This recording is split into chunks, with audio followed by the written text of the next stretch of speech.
I haven't been actually. I've been doing this mission. I haven't been actually doing the mission. I've just been enjoying the forest, walking through it. And as soon as I say I've been enjoying the forest, I get slapped by a tree. So apparently they don't want me to enjoy the forest.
Oh, I got a notification.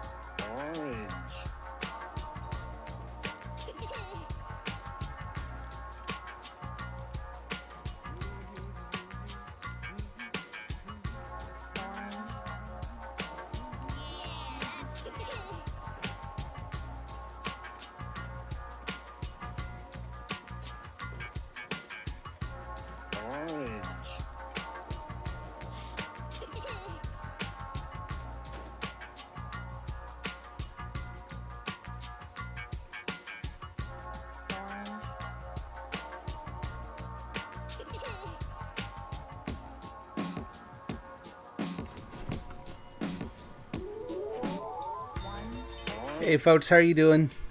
Getting ready to do the regular Fallout Friday stream. Hope you're having a good start to your weekend. So, for all the griping I've been doing lately about Fallout, and don't get me wrong, like all my complaints still hold, came to a little bit of a resolution this week. I finally decided that, as much as I don't like it, all the reasons I don't like it still hold. I'm going to go ahead and we're committing to some new goals in here. We're going to do not a bloodied build. It's typically what it's called, where you basically suppress your health. You keep your health below like 20 or 30%. And use a bunch of bloodied weapons and bloodied armor where you get all the bonuses where you're low health. So I'm not going to use the bloodied weapons and all that. Only because I've got some other things I want to use that are quite a bit better. I think. We'll see. But really what I'm going here isn't a bloodied build. It's an experience build. It's a character with a super high intelligence that you can just boost the crap out of the intelligence, get tons of experience really quick. And yeah, so it turns out that some of the best ways to do that involve a kind of armor called Unyielding. Well, Unyielding, instead of what I've got now, where I've got every single piece of armor contributes 1 intelligence to my character, Unyielding you can add up to 4 total, depending on the nature of the armor. So you can get a total of 20 additional intelligence points just from your armor if you keep your health down below 20%. Now, to do that, realistically, it's going to be more like 15. Maybe I'll luck out. I'll get 1 or 2 pieces that have both the Unyielding effect and the +1 intelligence. We'll see. Let's try and get rid of the camera shot here. So yeah, so we got a new set of goals we got to work on. A couple different things going on here. And first of all, before I say anything else, how's it going, Jamie? I'm good. How are you? I'm doing okay. It's like surprise. Suddenly you have to say something. No, so Jamie has been a regular on both of my streams for a really long time. I've really enjoyed getting to know him. It's been great having him here. The best streams I do are when Jamie is here and helping out. I was saying, no, Thank you. it's the truth. It's the truth. The last couple streams in particular, where we've invented the idea of chicken kazoos and bear wrestling and all these other things, all came out of that, right? So tonight we're doing something a little bit different. We're trying out the Discord voice chat things. So here's hoping technology holds up. Is Because it supposed to be showing your screen? let's see it. It's still doing Amazon Music. Oh yeah, yeah. Oh, is it really? Okay. So I'm sharing a couple different things here. Let me go ahead. I'm just going to get rid of that. So now you're probably going to be seeing a bunch of those like blockade things that they put by the ocean. Let me head over to Discord. Discord's a little funny in the way It that just says it stream paused. really. Oh, interesting. All right. Killing that. We're going to do it again. General Discord. Nope. We want Fallout on there. Come on. Come on.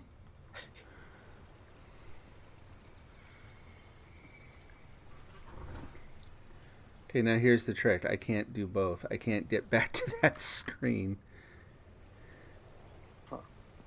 I may have to put Fallout in windowed mode to do that, which would probably be fine. Whenever I've got a brain blocker, I take some mental. Oh, there we go. I've got a mood blocker, I drink some whiskey. Both help with the music. Okay, now it's like probably a beach scene. Yes, And then hopefully you're seeing Fallout now. I am. Yay! All right. Cool.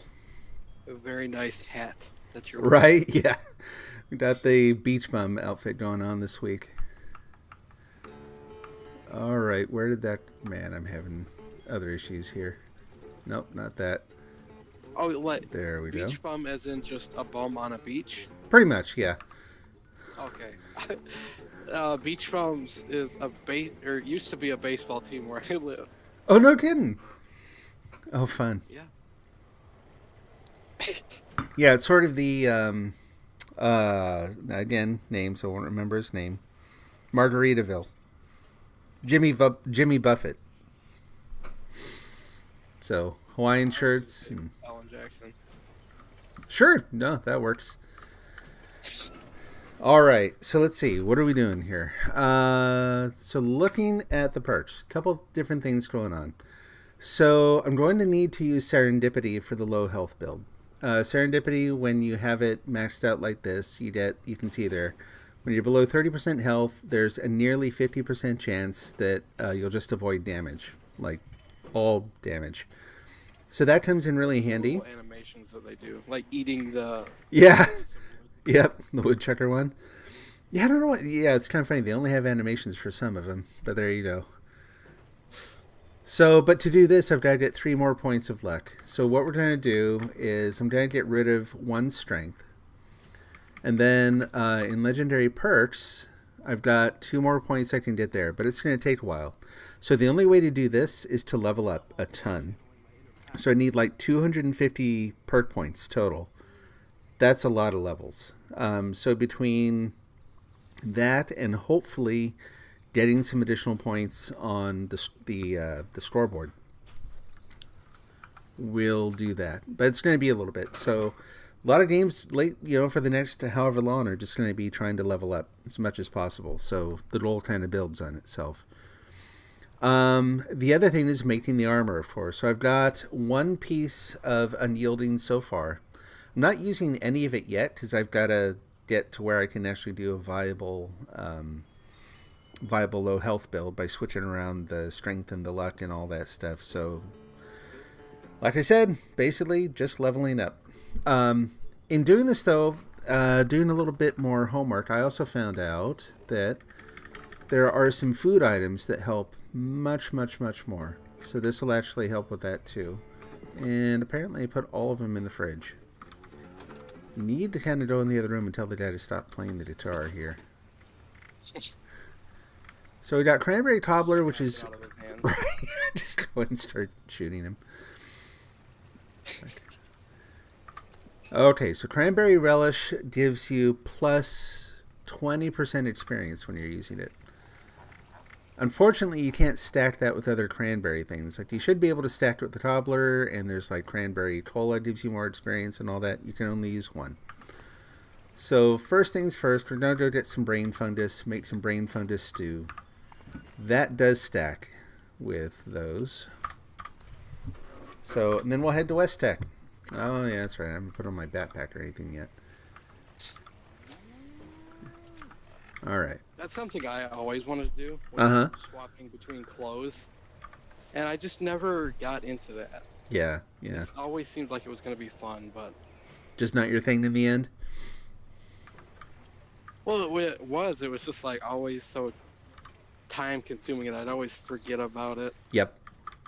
Yeah, no, I get that. And they've done that too. Like, they've helped a little bit with... Hello. They've done a little... helped with that in some ways. Not with the clothes, but like with perks. With the whole special configurator thing. But of course, they turned that into a way that they can monetize it, where each of the slots... If you want to have more than one slot, they're like $5 each. So... Yeah. And to do anything in this game, you have to spend so much money. You do. No, it's very, very, very true. Doesn't surprise me in the least. I knew that as soon as I knew that was going to be one of the main things with this game, right? Yeah. Fallout 4, they started to experiment with a little bit. They had the mod community, but, can't monetize all that. So, yeah, most of the perk swapping I just do like this. Basically just... And like you were saying, I forget about it a lot of the time. So I'll be wandering around with, like shopping perks and things to duplicate crafting items and all that instead of the things that actually add to my damage and defense and all that. Okay. We got the wires we got to cut. Which one do I cut? We got the red wire, the blue wire, the green wire. The green wire. Green wire. Wrong. Whoops. Yeah. It's worth a shot. It pretty well randomizes it each time. So, which is nice. That's how you want to manufacture your nuclear bombs, is to like randomize the wiring each time. Oh yeah. Really, Definitely. really throws people off.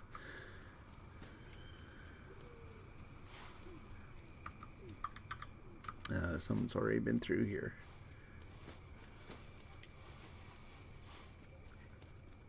Nope. Nope. Nope. Try a different trench.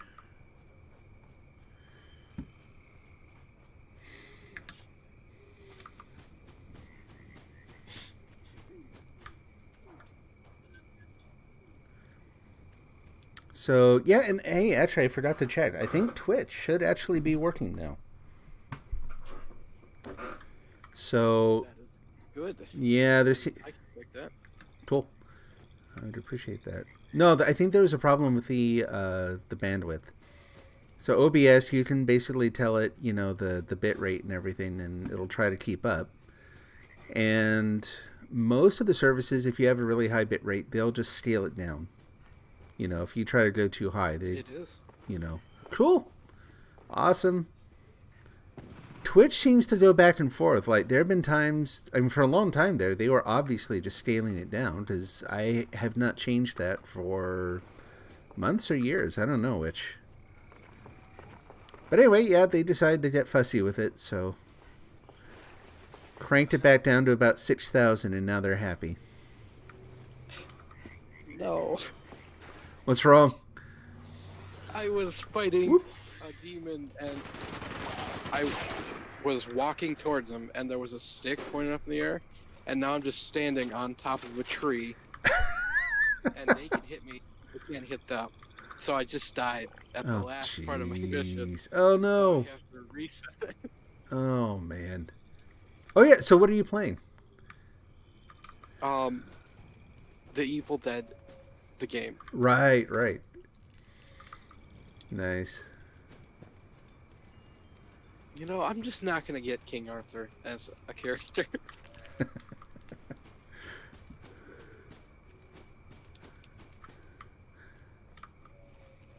Did you ever watch Army of Darkness? I did. Yeah, I've only the original film I've seen probably a half dozen times. Army of Darkness I've only seen once.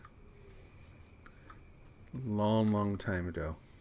So I don't remember I as thought when much you of were it. saying the first two, I thought you meant Evil Dead and Evil Dead 2. Because, Yeah, no, I've seen it both. Yeah. oh, okay. I've never watched just the first one. Really?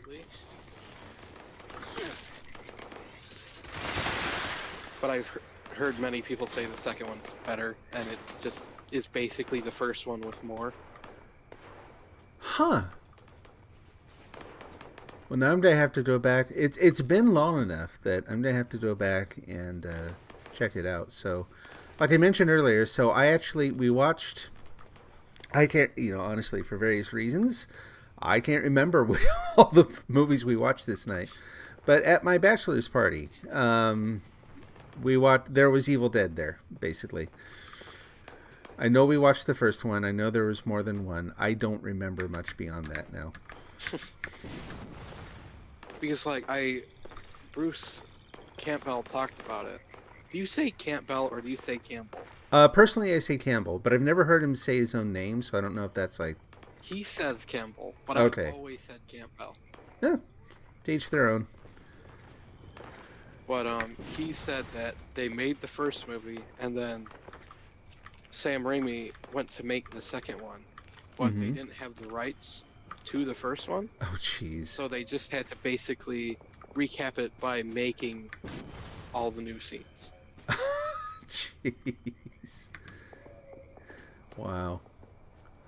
Yeah, the whole rights thing, I totally believe it.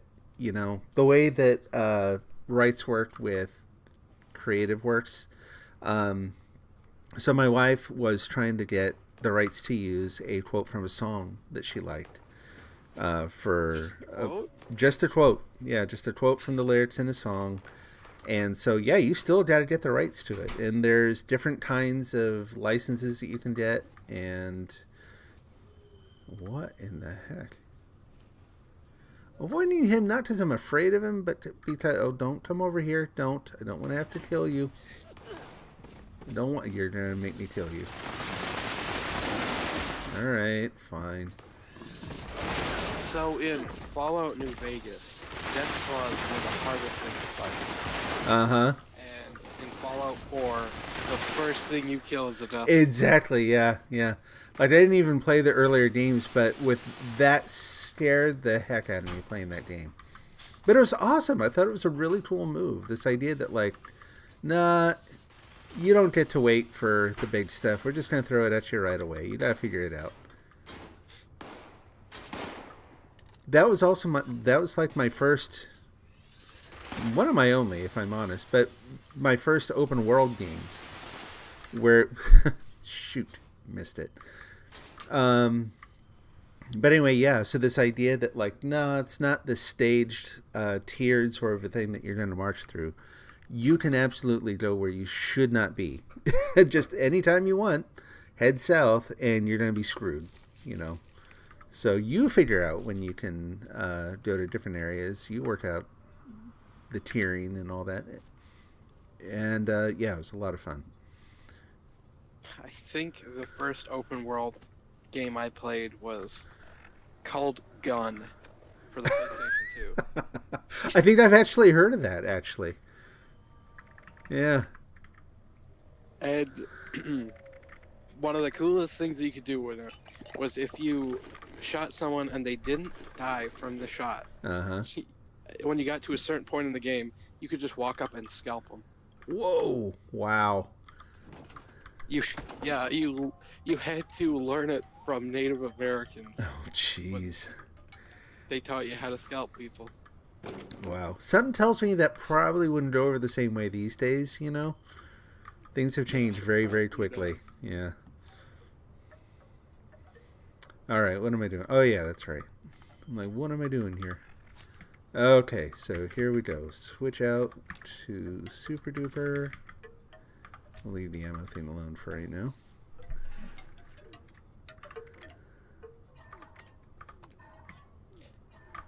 Make more A lot of things wouldn't like go over nowadays. Oh, though. well, most of the films I saw growing up. Oh, hey Bob, I just saw you in the chat there. Sorry, I'm gapping away here, and I missed that. How are you doing? Hello, Bob. Bob, say hi to Jamie. I wish I could have chat pulled up as well. Yeah, there's probably a way that you could get like a pop out from either YouTube or Twitch. But I don't know about your setup or if there's stuff that would get in the way of that, or hypothetically you could. Oh, yeah, that'd be a little tough. I know, yeah, and then, so like, I cannot thumb type to save my life. So even if I'm on my phone, I'm typically using a physical keyboard if I'm chatting with someone. Because you can just plug one in USB and it, Android setup, it'll recognize it. You can use it just like a ordinary keyboard. Twitch, absolutely, they like thwart that. They prevent you from using a physical keyboard with their app. So it's like no chatting on Twitch. Makes sense though. Twitch seems like it's very strict. Oh, absolutely. Yeah, and getting more strict all the time. Yeah, I heard like Amazon is now pushing to increase the number of ads, reduce the amount of the funds that are funneled from ads to the content creators. Typical big corporate, right? Yeah. So, but that's why you shouldn't stream on one platform. Yeah. I like this. Now we can get all controversial there by you talking. There you go. Well, Bob says hi since you can't see the chat. He did hear what I said. So, okay. So we got the brain fungus. We got the cranberry relish. We got a feast. Now, so the other thing I'm looking to do, we got to raise money to buy more serum formulas so that I can also get herd mentality. Herd mentality, when you have that mutation, which you can stack mutations, all of them, except there's one that's incompatible with the others. I can't remember which one. Doesn't really matter. So herd mentality boosts your intelligence when you're playing on a team, which is the other thing I need to do here. So we're just going to crank my intelligence and experience potential up through the roof as high as we can. I want Fallout 5 to be made. Same. And I kind of want it to be made by someone else, maybe. I just want it to just be like Fallout 4, just different. No, I totally agree. I think it'd be fun. I don't think I can say anything bad about Fallout 4. I think it was just completely good. It was awesome. In fact, I was just talking to someone the other day who used long time ago, I think in the earlier days of 1010 Noggin, would come on the stream. And 1010 Noggin, I started off as I like to write these overly thinks too much kind of articles on gaming. Like I did, I don't know how many blog posts just on BioShock. Like BioShock just threw my brain for a loop in terms of how it combined an action game with deep philosophy and all these really interesting quandaries, which is, I need to go back and play it again. That'd be another fun series to stream. And so I just wrote and referencing all these different things from history and blah, blah, blah, and this and that and the other thing. Well, this guy kind of did that sort of thing too. He was a writer. He liked doing game analysis and whatnot. And so he would come on while I was playing Fallout 4 every once in a while. He actually just reached out the other day on Twitter and was talking about, started talking about Fallout 4 again. That same, the amount of nostalgia around that game because of what you were saying. It was just, I have so many memories of that game just wandering around, like watching the sunrise, standing up on top of the Corveda manufacturing plant. And I've never had that kind of experience here in 76, which bums me out really, really bad. Like, I thought Fallout 4, but with other people being able to come in and actually, being able to exchange stuff and whatnot, that would just be... I never thought it was going to be like that. Yeah. I didn't have that high of hopes. Well, you're more realistic than I am. So that's been proven out over and over and over again.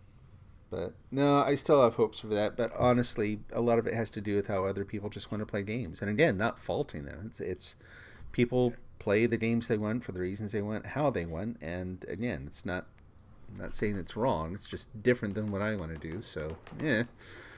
Oh, well. Nothing wrong with that. So, go figure. Hey, Ken. Oh, hey, how's it going? I'm like, Jamie? Jamie, your voice has changed. I went quiet because I was like, what is that? Hey, Nikki, how you doing? I'm doing all right. Good to see you again. Yeah, good to see you too. So just so that you know, if you didn't see, yeah, the stream is going. Your voice is going out onto the stream. So just so that you're aware. Oh, really? I didn't see you on the Twitch screen. I mean, on my Twitch menu. Doesn't say you're live. So I'm streaming under not streaming under 1010 Noggin.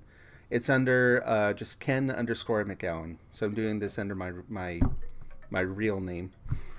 I don't know why I used air quotes for my real name, like it's an alias or something. All right, I'll jump out of the stream. I'll jump out of the call then and join. Oh, okay. Join your chat room. Cool. Sounds good. I love that. I see that. I want to get more of that sort of thing going though. Like, people feel free to chat however they want, but I like the idea of actually having like a gang of people on here, just all pitching in. So, okay. So first order of business, we take a nap. Taking a nap, you get a boost of like 5% experience, and we're maxing this out as much as we can here. My brother There's always Nikki. preferred like Skyrim and those games over. Oh, yeah. Yeah, I tried. Yeah, I like the same. games, but like the kind of doomsday type of feeling it fits me more. Yep. No, totally. I'm not. I think I've talked about this before. I'm just no longer a fan of sword and sorcery. It's just not my thing. Hey, there's Nikki on chat. Yeah, good to see you on Twitch too. So, I may eventually. Here's the thing. I've been streaming here because I thought, I'll experiment with this as part of the writing thing. Just, for writers, it's better to operate under your real name. I would like to get 1010 Noggin going again, but if I do, it's going to be like the full complement of stuff so that people can interact. I did an avatar that actually works since I started having trouble with that.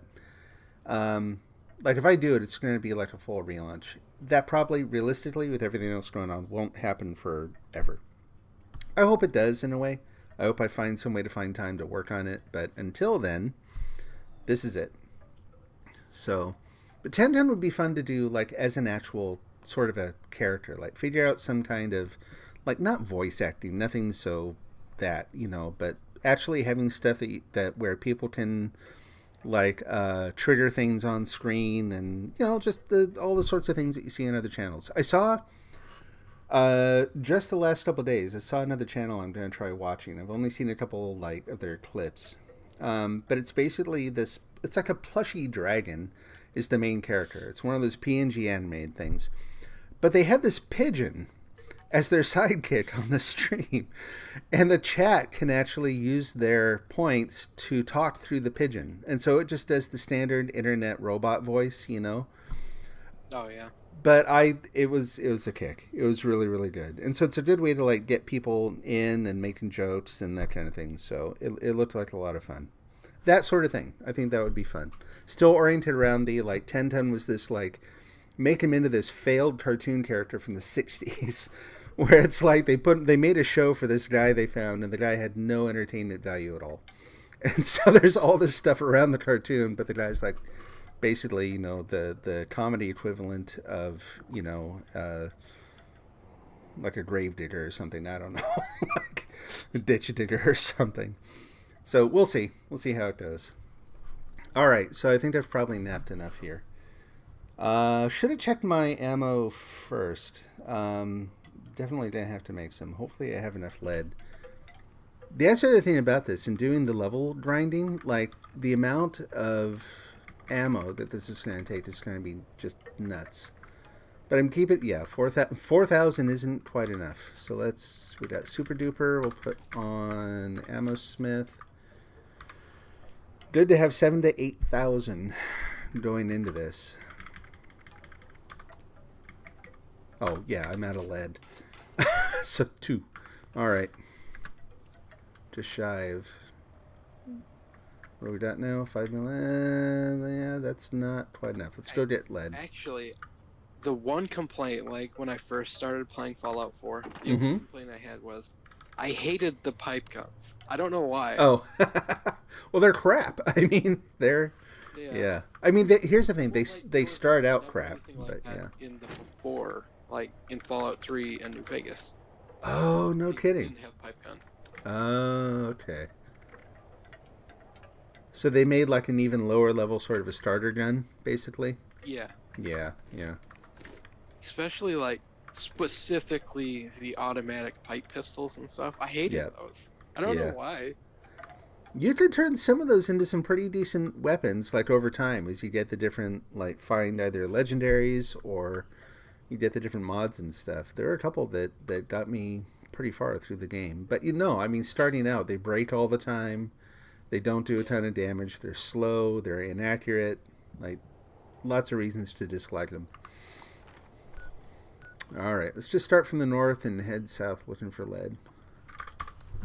I always had all of the attachments for them because I would just scrap them immediately.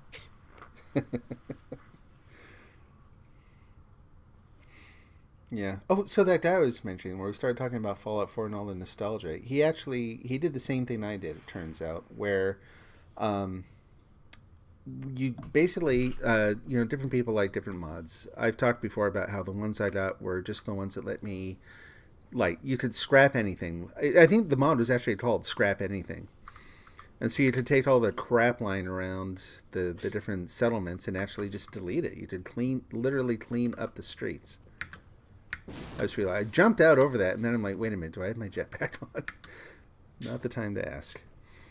But anyway, so you get that, and then I get the weather ones and all that. And then most of our effort after finishing the main game just went into fixing up the settlements.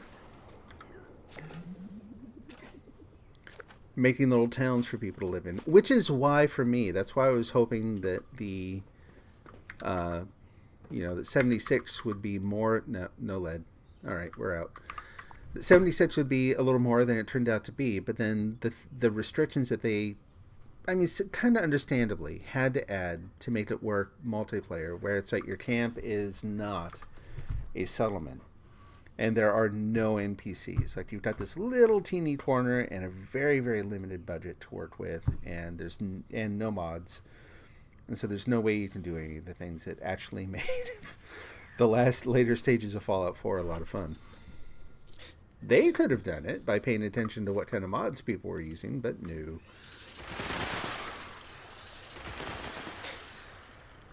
I'm playing a AI version of the online of The Evil Dead. Uh-huh. And it's, for some reason, it's saying that all the AI people are playing on the Nintendo Switch. They have like a clan tag of baby girl in the front of their name.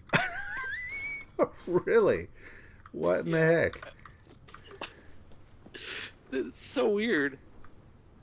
And like, I know it's AI, but they were spamming like readying up and unreadying up, so their characters would say lines. So there was just what in the heck talking all on at once. Do And you're sure they're AI? Because that sounds awfully like I don't know.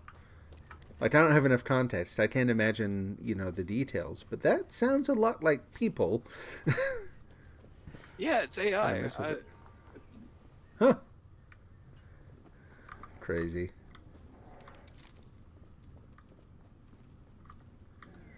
All right, Wait. strike two.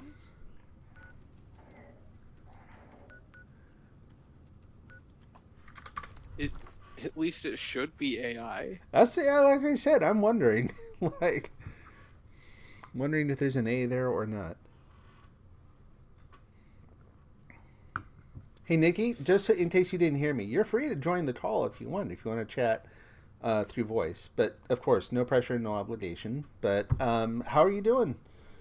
How have things been going for you lately?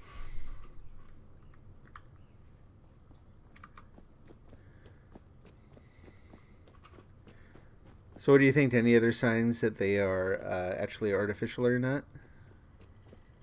I mean, they're letting the demons punch them. I don't know.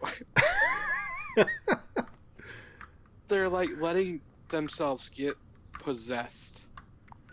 So Interesting. it might just be people who are goofing around, but it could just be terrible AI. That sounds like people. To me, it sounds like people actually just kind of messing around, or it's a new like angle on AI. The crappiest version. Yes. Revolutionary. Modeled after like internet clowns. Actually, if you trained AI based on how a lot of people act in like multiplayer games, you probably get something kind of like you're describing. Yeah.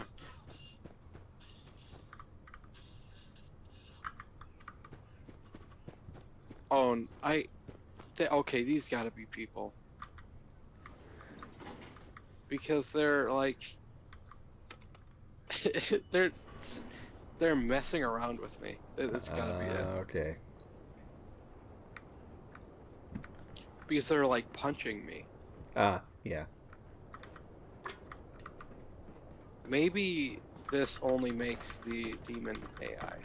That's gotta be it.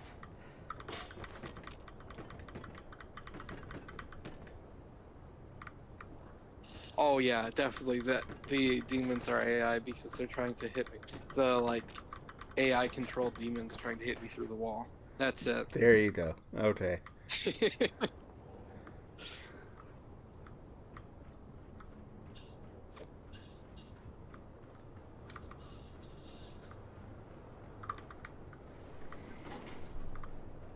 You can fight like the skeletons from Army of Darkness, but like they don't have any gore. There's just like dust Really? that flies around. That's surprising. No, like it makes sense. They don't have blood. Oh, okay. They're just skeletons. Oh, still, no, I missed that part of what you said.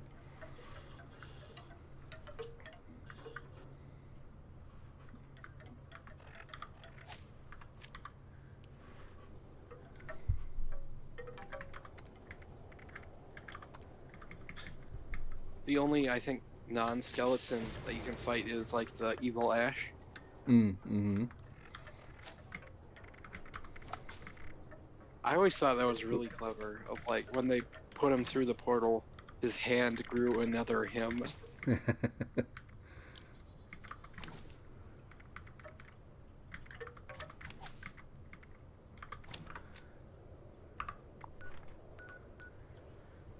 Okay, now I think we're set to go to West Tech.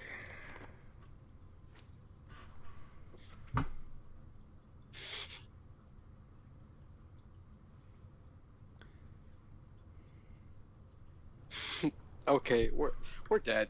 There's no way that we're not gonna die here. These people that I'm with are just running into the hardest enemies of the game that you can't kill until you like do quests. Mm-hmm. and they're just trying to like hit him and stuff.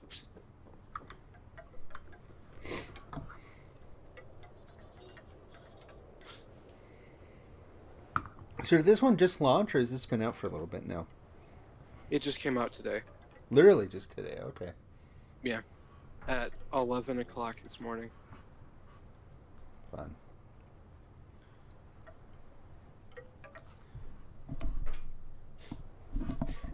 There's like so many people gave this a bad review because it came out at 11 instead of 12 o'clock last night. Oh, good night. Everybody was freaking out, saying, "Oh, the game's a piece of crap. It's bugged. It says I'm too early." Jeez. But like any game that does that, everybody just gives it a 1-star review and then never changes it. So they're always going to have terrible reviews. Yep. No, the whole review thing is just screwed now.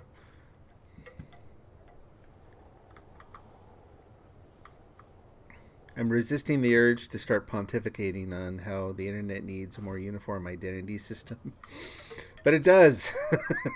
It needs like something more like a more permanent ID where the stuff you do tends to have longer term consequences. Not that you would necessarily... Okay, I'm not going to do that. That's it. All done. But yeah, right now it's pretty much just messed up, right? Yeah. Okay, so brain fungus soup. We're going to eat a cranberry relish and take drugs. And there's no one outside. Looks like someone already went into the building. It's just fly speckled piles of meat outside. That's okay, we'll get all the ones inside.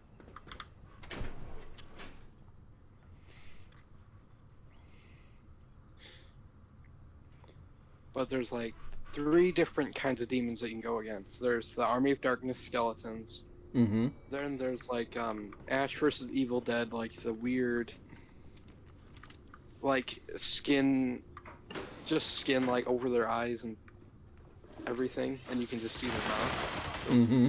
Kind of demons. And then there's like the normal Evil Dead. And they all have like different things that happen. Like, Cool. the skeletons have armor, Oh, okay. and the ones from the show explode if you don't do like a special finisher on them. Oh, wow.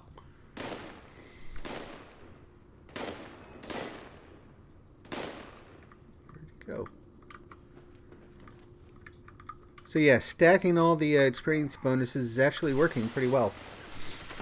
So one super mutant is now 632 experience points. That's quite a bit more than just yesterday. It's about 110 more than yesterday. Let's see how fast I can level up here. Oh yeah, and the other thing is I guess I finished the scoreboard for the season yesterday. I haven't actually picked up the very last thing because I wanted to do that live on stream.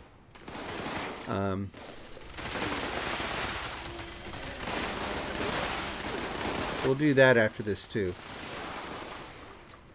I haven't really looked at the scoreboard. You know what's funny is I had no intention of actually finishing it.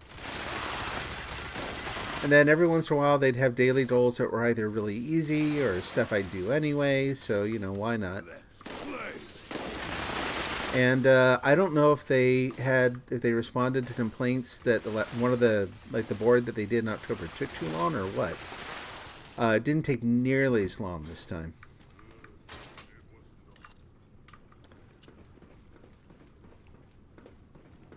I don't know. I stopped playing before the scoreboards got in. Yeah, for me, I think it's a little bit of an addiction, honestly. Yeah. It's just the way my brain's organized. Like, it's like, oh, okay, I'm going to go ahead and do this stuff. And it's like, here's a goal for you. It's like, well, okay, I'll be doing all those things instead. Just because you put them up there. Because, yeah, like I said, the main thing I wanted to focus on a while back was the whole nightclub thing. I don't think I've done a whole lot with that. Still want to. Yeah, I think that'd be pretty cool. And that's actually the only way that that's then connected to the idea of doing the score. Whoops, jeez, come on. There we go. The only way that's connected to the scoreboard then is a lot of the stuff for decorating, you know, the different things you can put in the camp or workshop, whatever you get off the scoreboard now. Some of them they will sell afterwards, either for cash money or for bullion.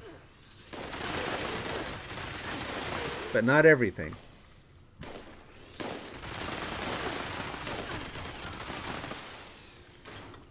So if you see I think that's the thing that I resent most about this game. Just same. everything it's just a money grab. It is. No, 100%. And it bugs the hell out of me too, honestly.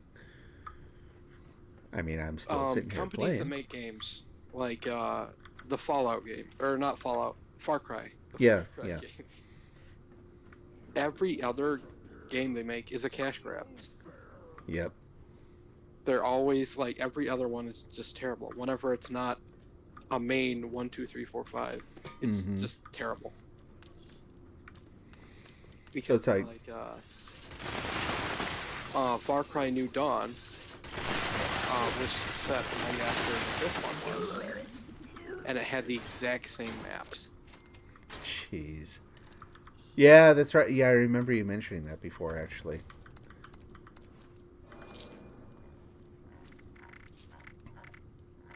Yep. No, I know. There's, you know, I mean, it goes way beyond just games and that sort of thing. But the whole, and again, gonna get all philosophical here, but it's my stream. I'll do it if I want. But anyway, no, the idea that capitalism and competition makes for the best products and serves everyone's interests, absolute bullshit. It's been demonstrated over and over and over again that no, companies basically set up systems so that they can minimize effort, avoid having to invest any more in quality than they minimally have to. So you kind of get the worst of both worlds. Yeah. You get a job market that turns you into, like we are now, like, you know, lots and lots of people. Basically, here's the thing. Like, there are any number of occasions where I could have, like, struck out on my own to try my hand at my own business. I didn't, not because I didn't have confidence in the business. And that's a rough thing, right? Most of them fail within the first couple of years. But if you don't try, you get nothing. But anyway, that's true. Would have done it, except for the fact that you can't. I can't afford health insurance as an independent. Like, there's just no way. So you've already got the system where you have to essentially have a corporate sponsor just to get health care.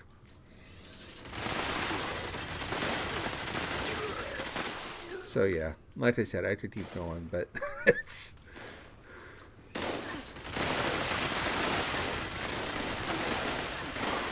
But I mean, that's also why I'm really glad that there are more people, like younger generations, are calling bullshit on all that. And I'm glad. So the thing is, there's like the older generation where they see it, and then the generation now, like the youngest, they don't see it. I don't know. I see it, but it's getting worse and worse. I think it is, but I've also seen a lot of sort of Gen Z people entering the job market. Put it this way, a couple examples of this are the people fighting for unions for both like Starbucks, Amazon.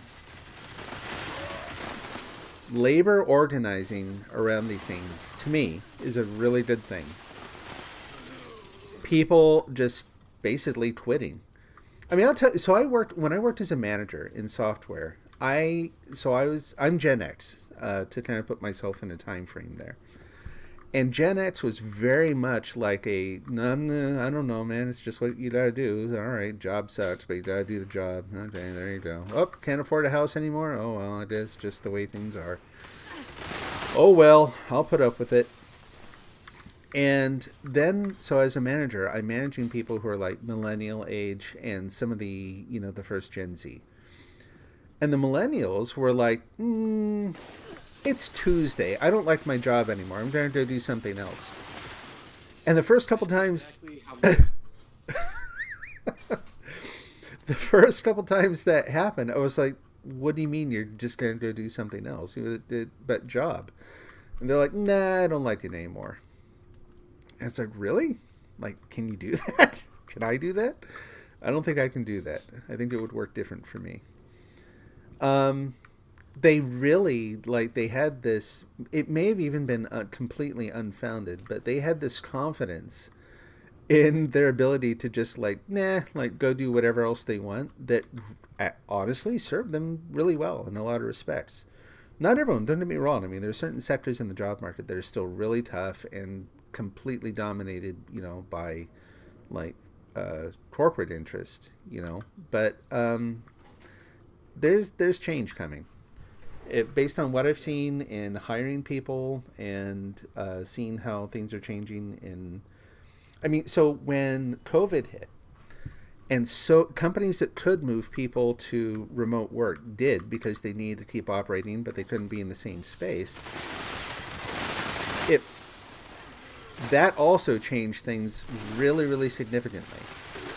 Now, as soon as that started to end, you saw executives and HR people saying, okay, where everyone's coming back into the office. And a bunch of people are like, no, we're not. And I remember reading a couple of articles by HR people saying, well, since you get to work from home, we get to pay you less. And it's like, no, exact opposite. You're now competing with not just local employers, people near where I live. You're competing with the entire country and some foreign companies who, hire international employees. Competition just went up. My salary just went up. And it actually stuck. It worked. I think that it should just stay the same. Mm-hmm. Oh, absolutely. Yeah. I want to make sure I heard you right. Yes. Yep. If I was in the the people in charge of that position, I'd say, okay, go get the other job then. Yeah, no, absolutely. Find someone else. That's exactly what they should do. And that's the thing, is that you're exactly right. On both sides, you have to be willing to, pull the trigger, so to speak. You've got to be ready to actually act. Oh, there's a guy over there. But anyway, you've got to be ready to actually act on it. But if you are, let me tell you, based on, what I've seen in terms of job figures and personal experience, anecdotal things both. Only one of us survives this. It's me. There we go. Yeah, it's possible. It's probably more possible than a lot of people know to stay mobile, fluid in the job market. And again, part of it depends on your particular skills and the area you're in. It's not that everything's easy now, it's that it's moving in the right direction. It's moving towards, something where employees have more weight, more leeway in what they do and how things are done. So my favorite example, the most recent one, was this banking firm. And I can't remember which one it was. It may have been Goldman Sachs. And they did exactly what I was just describing. They just announced everyone, that's it, work from home is over, everyone's coming back in. 50 some odd % of employees did not. They didn't even announce that they weren't. They just didn't. They didn't quit either.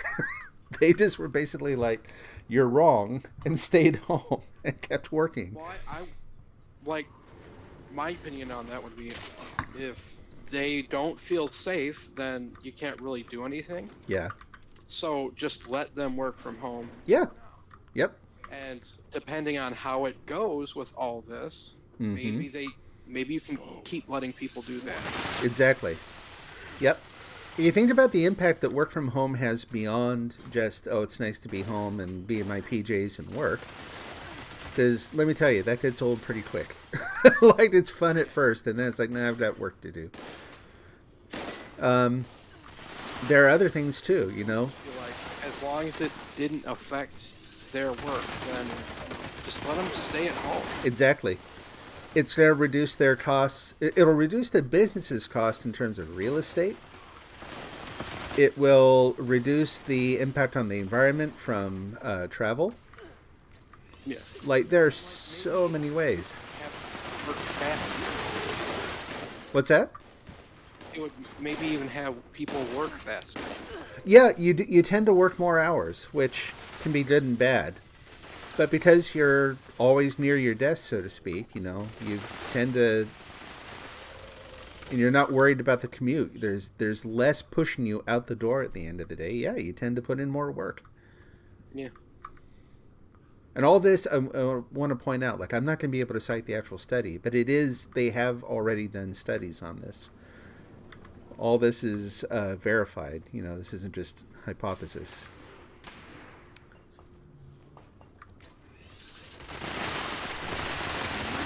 So, yeah, the company I work for realized... I hope, though, that, like... Yeah. Huh? No, go ahead. I was just gonna go into a story time, but you can go. Oh, no, very quickly, I was going to say, the company I worked for realized this a long time ago and set things up to be able to do remote work really, really well. And there isn't like a ton that they had to do to be able to do that. And it's paid off huge for them, you know. Mm-hmm. They are able to get really good talent from all across the U.S. They have people who work from a really early shift to a really late one because we have people, you know, West Coast to East Coast. They'll even let you work internationally for a while. Can you hear me okay? Oh, yeah. There we go. But anyway, just that, you know, the company I worked for is one of those stories where they saw the change coming early. They were already doing a ton of remote work when the pandemic hit. They'd been doing it for years. So for them, the pandemic was like, you know, they kind of emptied out their offices, so they went even more remote. But it was not a big change, and it did not have a significant negative impact on them. Yeah. So, but anyway, yeah, go ahead. Story time. I was just gonna say that I don't know, like, if I'll ever be able to do this, but my dream is just having, like, I live in a village, a very small village, mm-hmm. and I would just want to have like a small grocery store. Yeah. But like, I don't even, is that even like a viable thing you can do now? No, it's a really good question. Like, it should be. In some ways, as they improve certain kinds of infrastructure, like shipping and that should get more viable. Now, the question is whether or not they'll actually, what they've done in other, I feel like I'm doing like amateur, like wannabe Wall Street Journal stuff here. And when I say wannabe, I gotta emphasize, like, I realize this is just some dude on the internet pontificating. But anyway, it's a good conversation though. But no, so you've got a lot of cases from the last like 50 years or more where they increased capacity in some area, some market, right? And so what everyone thought was going to happen was, oh, cool, more capacity. That means more higher standard of living, more leisure time, you know, like, it pays off for everyone. What actually happened is that the people at the top cashed it out, right? So it's like, no, we have much higher output, therefore work even harder. We will go ahead and keep the lion's share of the profits related to this. And for you, life actually gets a little worse. Like, expectations actually go up because, well, it should be easier now. You know, these things have been developed, you know, computing and whatnot, that should make it that much easier to do certain jobs. So it's hypothetically possible, some of the things that they're looking to do with shipping and that sort of thing, that it should just become more affordable, and it should scale up and become, like, have less impact on the environment and this sort of thing. If they capitalize on it the way they have with other advances in technology, though, we're not going to see any of that. We're not going to see like a penny of that benefit. Ideally, what would happen is with certain forms of like small capacity shipping and that, drones and whatnot, better infrastructure for shipping that uses electric rail and that instead of a lot of fossil fuels and that sort of thing. It should make what you're describing, what you want to do, more viable. Because that's going to be one of the biggest costs that you have in that kind of business. You're going to have the actual real estate you have to pay for. And then there's going to be shipping everything that has to go into the store all the time. I mean, there's also you're always going to be competing against, people like Amazon who are, bottom dollaring things. But based on what you described, like when it's a little teeny community and you're, that person that they know down the street who has the stuff that people in that town need. I grew up with that, right? Like, I grew up in a little, like you described, a village. I lived in a place that had like a school, a fire department, a store, a church, and then a bunch of people who kind of lived up in the hills. Like that was it. And so that store ended up being like a social center for the town, in addition to where we got most of our daily stuff. We have a store, a hospital, not a hospital, like fire department with ambulances and stuff. Right. Some emergency infrastructure. And a tiny doctor's office, and like a dollar store. Mm-hmm. Yeah, sounds familiar.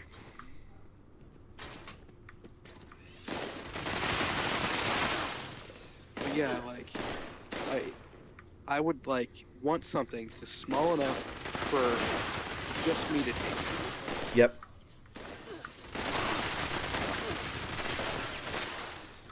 Yeah, I kind of joke with people these days that if I wasn't doing the software, I'd want to run a laundromat. You know what I mean? Like, and the funny thing, so I found a couple people online, one guy in particular who posts a lot of videos on, he owns a laundromat. He's a younger guy, bought a laundromat for like $60,000, which sounds like a lot, but again, depending on how you've built up a little collateral and that you get a loan from the bank, dude's got a plan.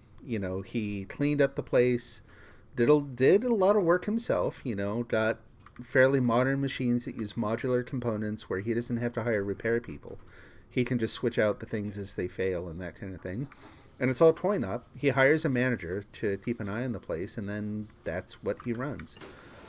So it's profitable relatively quickly.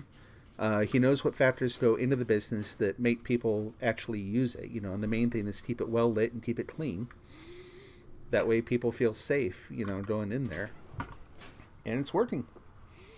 I love that idea, Be a good idea. Like, Yeah. my village they like a couple years ago, the laundromat went under. Mm-hmm. So now the closest place to get stuff cleaned is like a 50-minute drive. Yep. That would be an awesome idea. Yeah. That would actually work so well as well. So there you go. Well, cool. Well, that worked really well. I'm not sure how much of that you could actually see since you're playing your own game, but just in terms of improving the quality of the experience grind that I'm going to have to do to level up enough to get this done, even without the improved armor, that, like I said, that it's getting like 600 experience per. Normal, without all the add-ons, I'm probably getting, like, I think it's almost double the amount of experience that I get so far. With Nice. Yeah. With all the other things I'm adding on, it should go up from there. And then you wait for the double experience weekends, and you do nothing but grind through West Tech over and over and over. So that should pay off. Cool. All right, so let's see. That part's done. Let's go roll the dice, spin the wheel. Make like a podcast or something. Yeah, We could talk for hours. and people do. You know what I mean? And they talked about less, frankly. And again, no digging on anyone. I just know other people like different topics and stuff. No, I think it'd be fun. Yeah. Well, you know, technically we're doing I it. enjoy doing this. Same. No, this is a lot of fun. Let's see. So someone has dropped a bomb over in the cranberry bog. That's the other thing I'm going to need is more flux. Why So is it cranberry bog? yeah, it just is. Like that's where they used to grow cranberries. So you know, like we actually have well, they probably have them. I'm guessing they have them back east too, right? Like that's how you grow cranberries. It's in the bog. Dropping nukes on them. Yeah, well, yeah, that's the I guess surprising part more than the cranberries. Nuclear fumes everywhere, monsters running around. Look, cranberries. It's like Nuclear waste is the best Yeah. way to grow cranberry. you never know.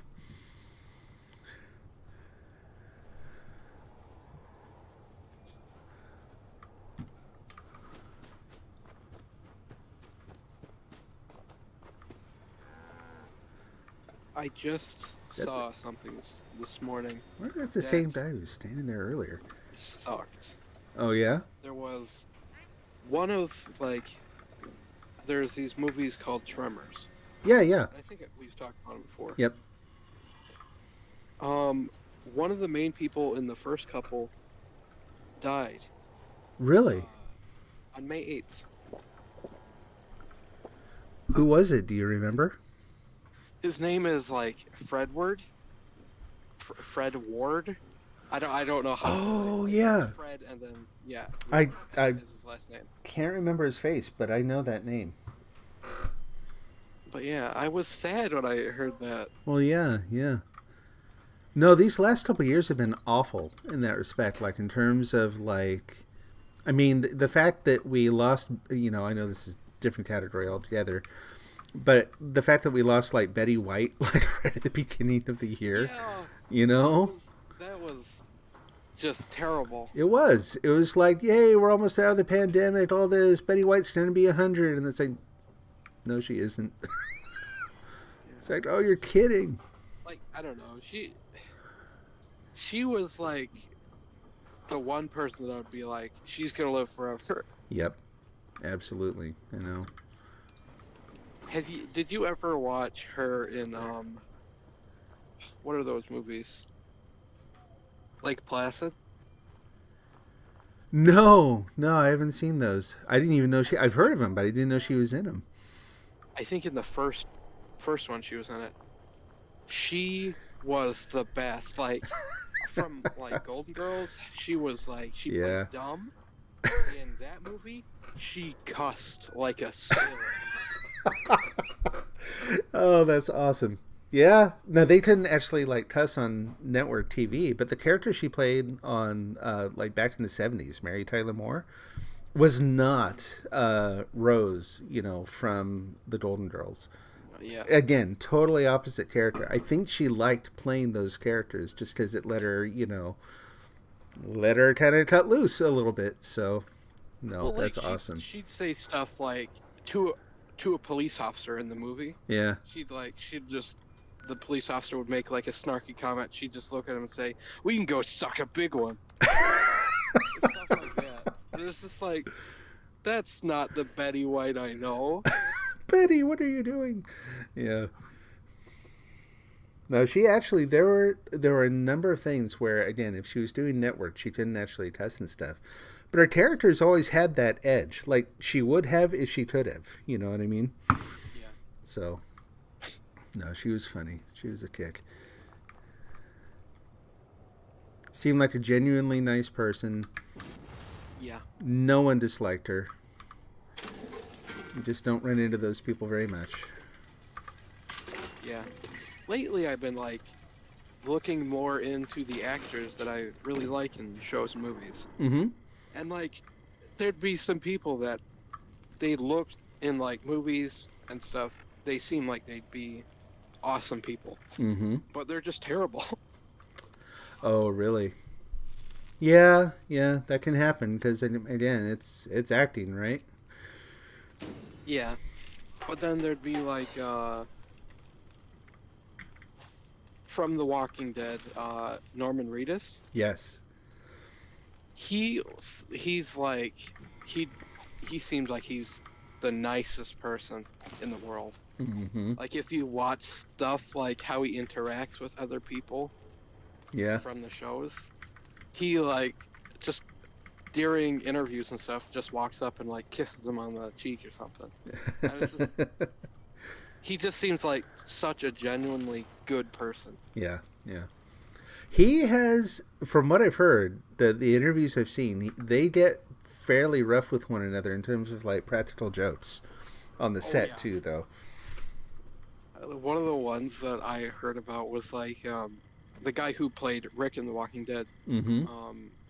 got in his car and Norman Reedus dumped a bunch of glitter in his AC. And as soon as he was done, it just blew glitter everywhere. Oh my gosh, that's classic. That's awesome. And I think there was another one where like how they have their trailers that they go to. Yeah, yeah. I think Norman Reedus put chickens in his trailer. Yeah, no, I think I heard about that one. But yeah, just constantly, like all the time, just Yeah. being absolutely brutal with one another.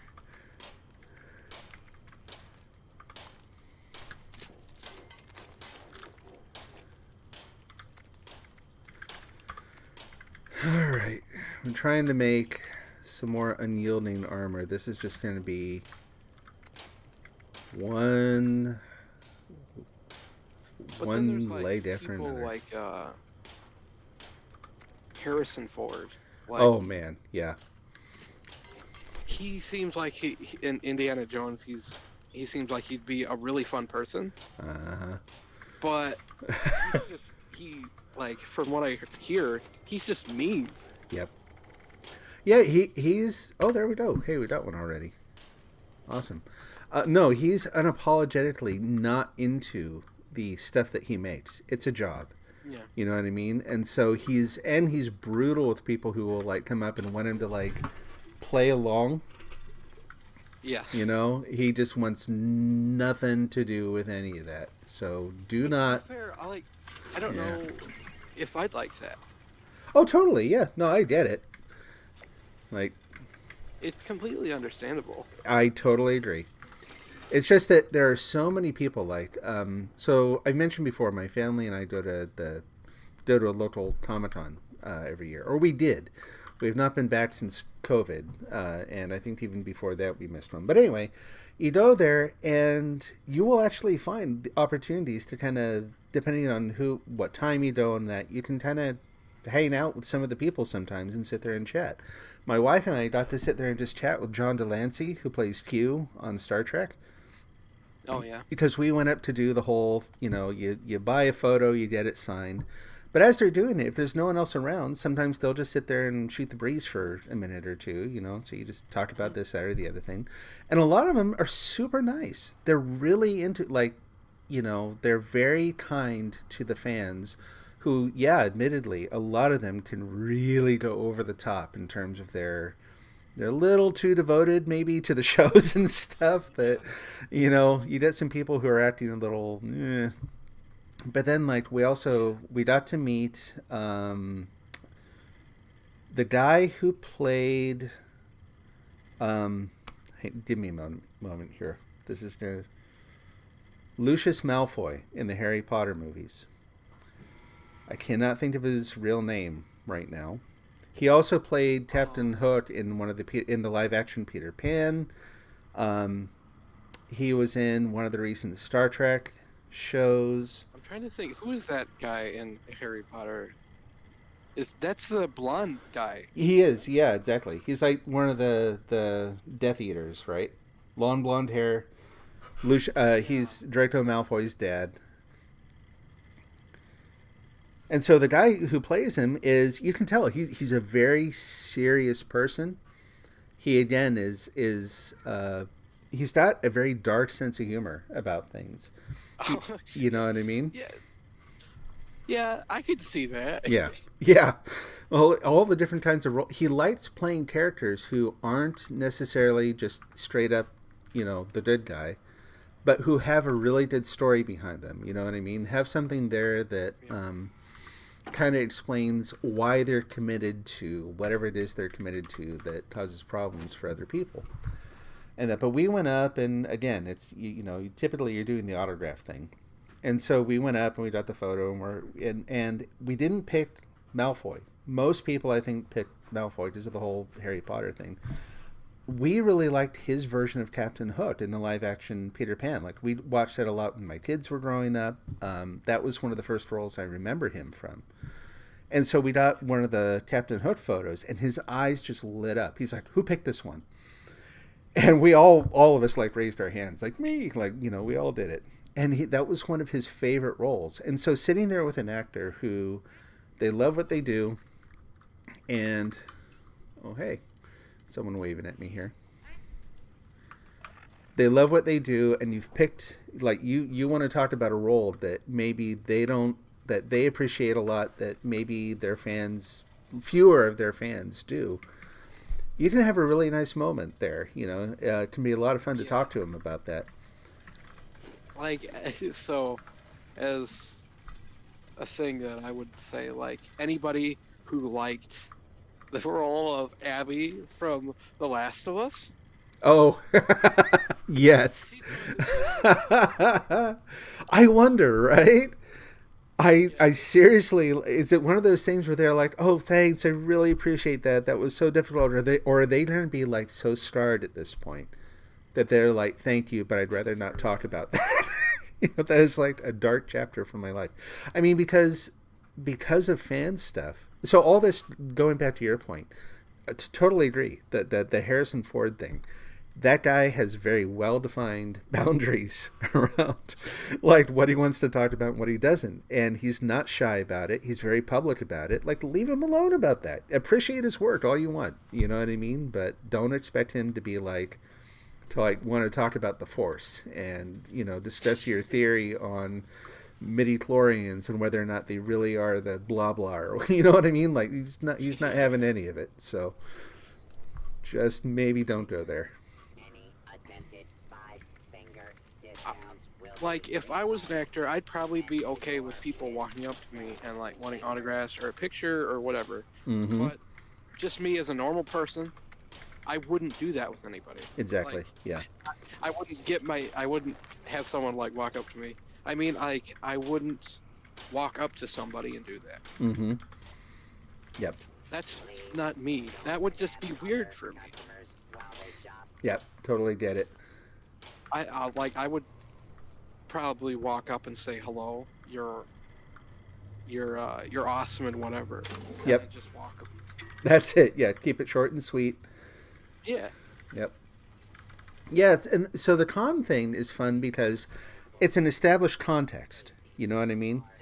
Like, you leave them alone when they're not doing their arranged fan things. That's their time. A sandwich, just leave. Leave them the hell alone.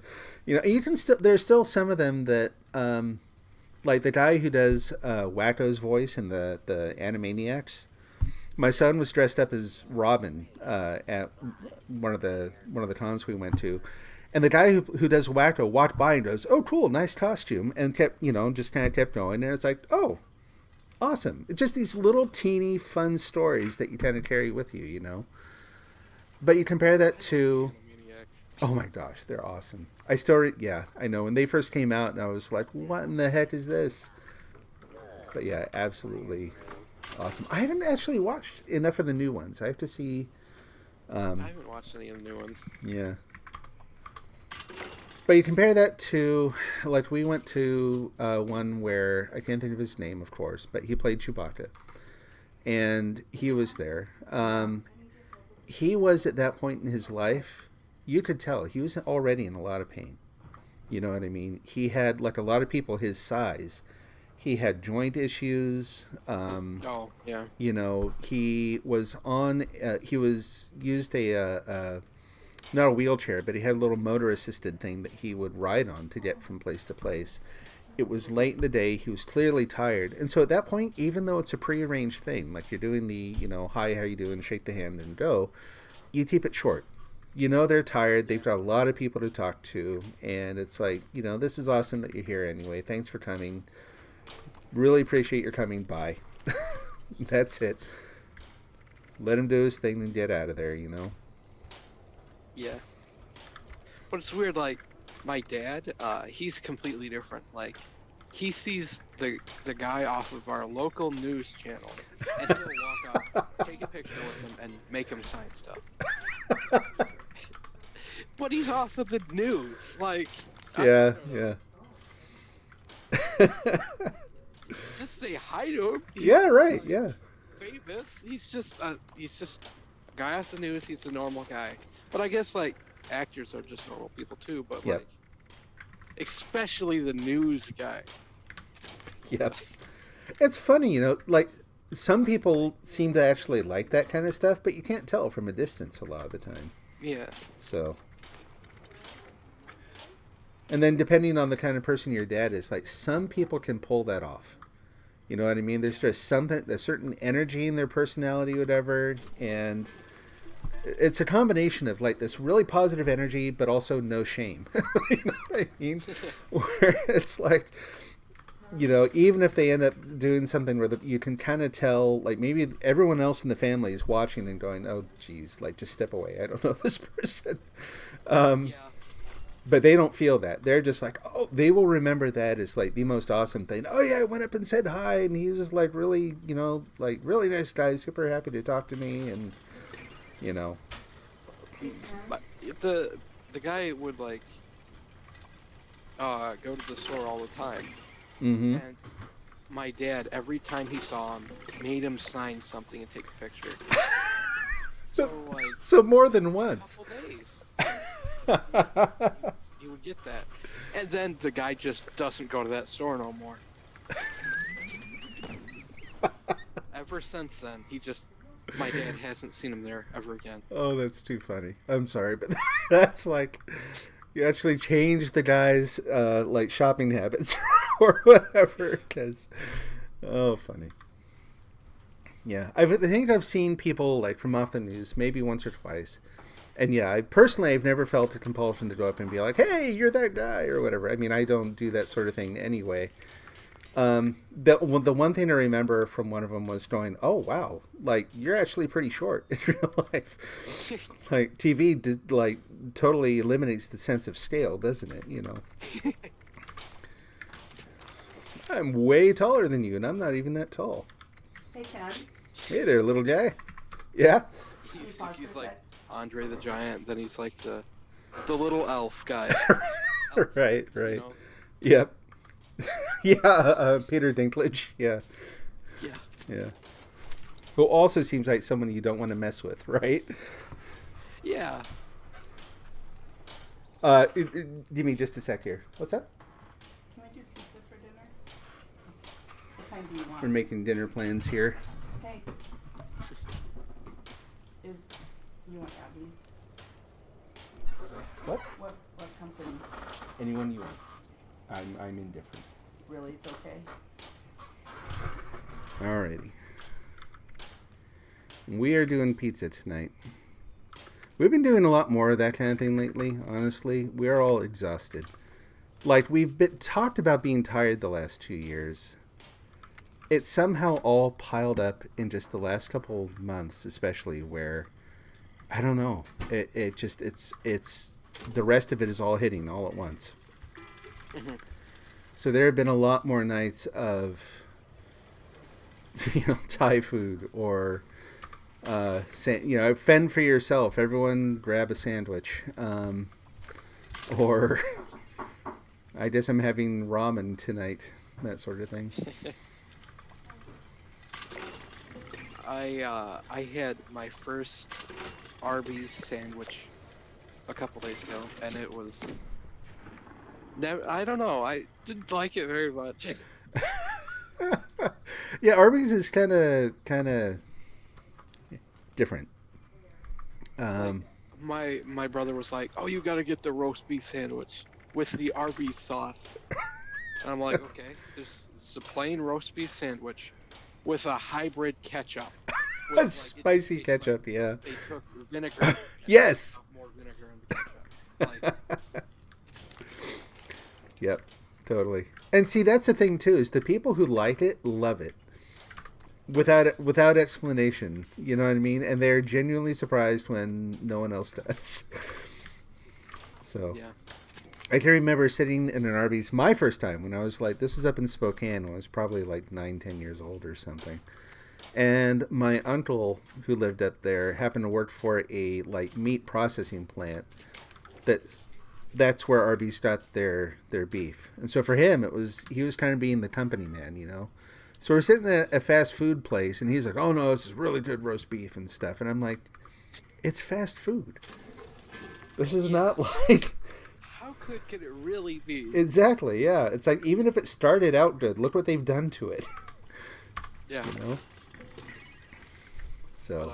But, I guess like my Arby's trip wasn't so bad because I got, what are they called?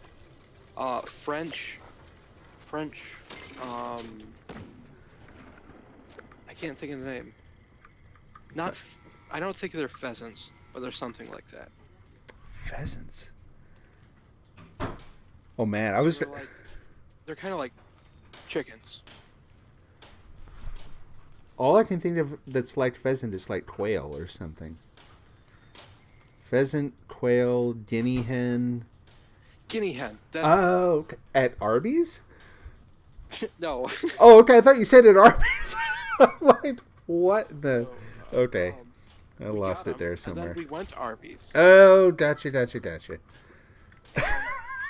What I did was I took my some of my fries. Yeah, and I yeah. gave them to the guinea hens. I Oh, also gave man. them some of my roast beef sandwich. They were eating the roast beef out of it. Oh man, you're like corrupting them. Yeah. Oh man, I can only imagine what all At the least I salt didn't did. give them chicken. Yeah, let's be thankful for small things. I was just gonna say, it's like you're feeding them chicken going, you're an awful person. You don't know it, but you are. Oh, man.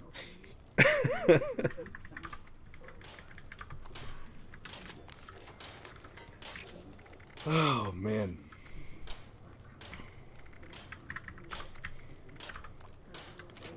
Yeah, I admit, like, we all know that there's a lot of fast food out there that is just absolutely no good for you.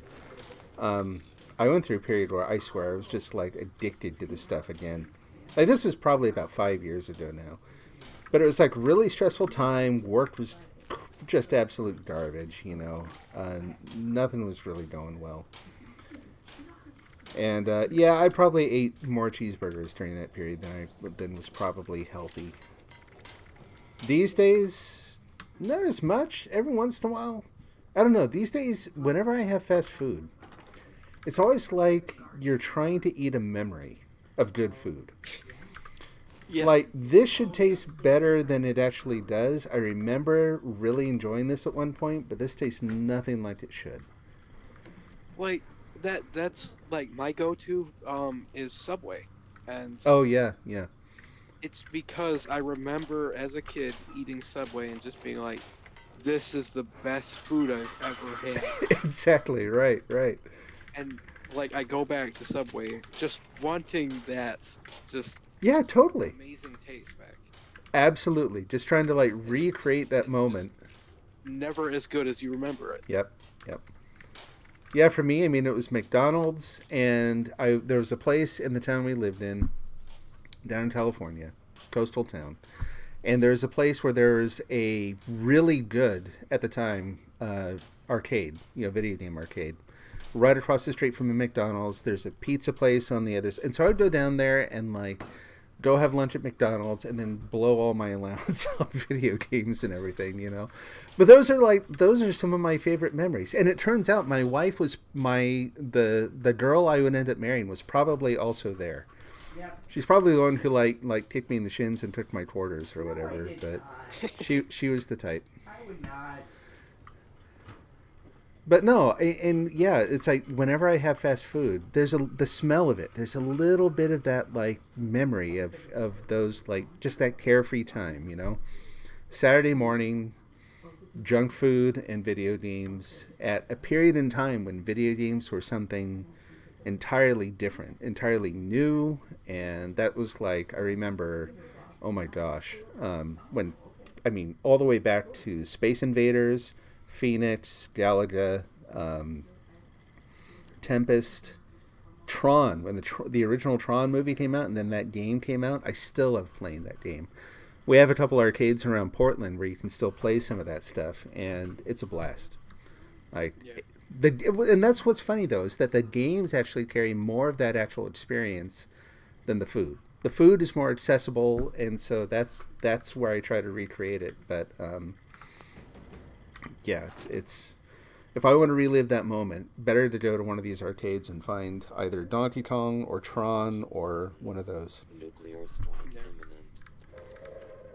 One of the things that like does that for me, like Mm-hmm. it makes it like brings tears to my eyes thinking about it. Like the cap guns, like Oh yeah, yeah. you get revolvers and put actual like these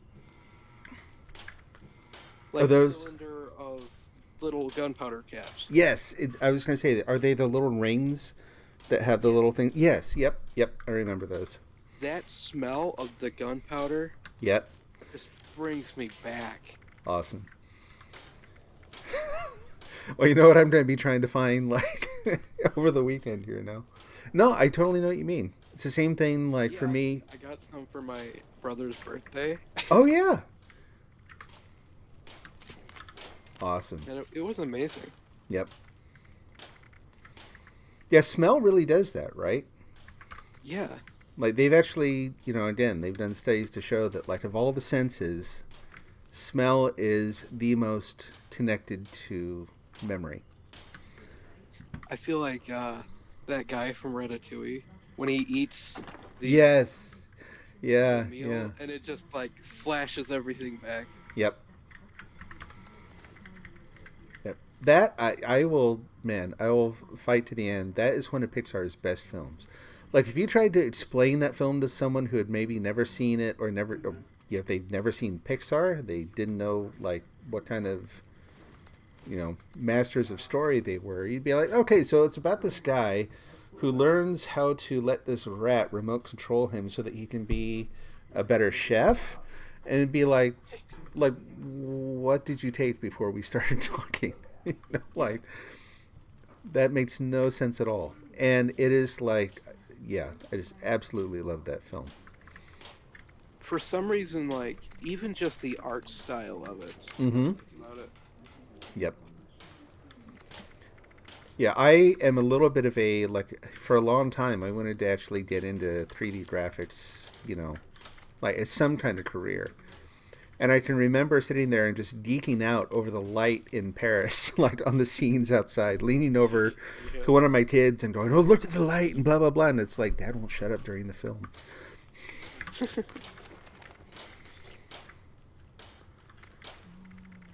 But I also, both my kids also now geek out on those kinds of subtle details, so I feel vindicated. I'm telling you, one of these last pieces here, the right leg I'm trying to make is just killing me. It's using all my resources. I'm going to run out here before too long. There's one thing that like I always feel like whenever somebody talks about it, I feel like I miss out so much. Yeah? Like when people say, "Oh, that's such a beautiful scenery," I'm looking at it, I'm like, it's a tree. I really want to see how it's a beautiful scenery, but I'm just like, yeah, there's like a mountain over there, there's a tree. What? What's so beautiful? Nice. Yeah, I would probably bore the hell out of you then. Like, if you went to my hometown, you cannot get me to shut up, which, again, done on stream, about, like, the redwoods. I grew up in a place where we had redwoods growing literally in our backyard and also across the street. And if you wanted to go for a walk in the woods, it literally just went across the street and wandered off. Try not to wander onto someone's property or whatever, but it was awesome. It was, and also at school, we would like sneak off behind the school and you could go off into the trees, and there was like a pond out there we would kind of hang out near. And absolutely gorgeous. All my memories of that area are just like you described, where I'm like, look at all the beautiful, to the extent that no one wants to hear about it anymore. I used to like, I used to do stuff like that all the time. Like, I used to live deep into like the country, Mm-hmm. and I could just go like out back of my house and just go into this huge forest Mm-hmm. and ponds and everything. I used to do stuff like, maybe that's why I don't see it, or why people Yeah. say, "Oh, it's so beautiful." Absolutely. I'm just like Right. used to it. Yep. It's been kind of normalized for you. Yeah, it totally could be. I mean, so part of it for me, part of the reason I go on is I actually don't like I liked Oregon, don't get me wrong. Oregon is actually in a really sweet spot where, especially right around where we live, it's wine country and there's an olive vineyard not too far from here. Well, not an olive vineyard, but an olive grove. Olives don't grow on vines, They do, don't eat them. And like hazelnut orchards, and it's like the grass terrible for allergies, because it's like the grass capital of the United States. They produce more turf and grass seed here than anywhere else, and let me tell you, it is awful. It's miserable. But they grow, just everything. There's a group that is now experimenting with growing tea in the southern part of the state. It is a beautiful area. It grows tons of stuff, but because I grew up on the coast in the redwoods, that's like my norm. That's my get back to that. Yeah. The fact that I had to leave it is probably what sort of turned it into a thing. Like, when I was a kid, as much as I describe, it was so awesome to be near the redwoods, where did I spend most of my time? Inside, hoping to play a video game or reading about them or trying to figure out how to raise money so I could buy more video games or whatever. So yeah, I think if you're in it all the time and it's become normalized, yeah, it totally makes sense that you wouldn't be able to remark on it as much, just because, again, it's just there. All right, I'm actually going to take a brief intermission here. Okay. Step out for just a sec. I've made probably on the order of 40 legs, and none of them are turning into the right thing, so I'm going to be done with that for right now. But yeah, quick break, and then I'll be back and I'll figure out something else to do. So talk to you in a minute. You made legs?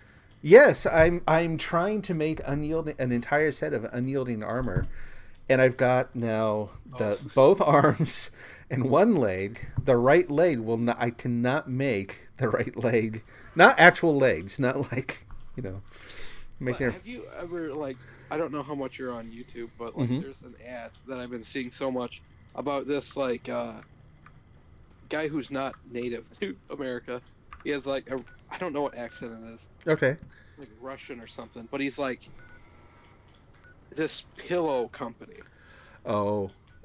No, I think I've heard of it, but I've not seen it. And there's in it, he's like, we can make any kind of pillows you want. They won't cost you an arm or a leg. But if you want an arm or a leg, we can make those into pillows too. And he pulls out an arm and a leg pillow. And I just could see you pulling out a pillow, just throwing them this is not the right one.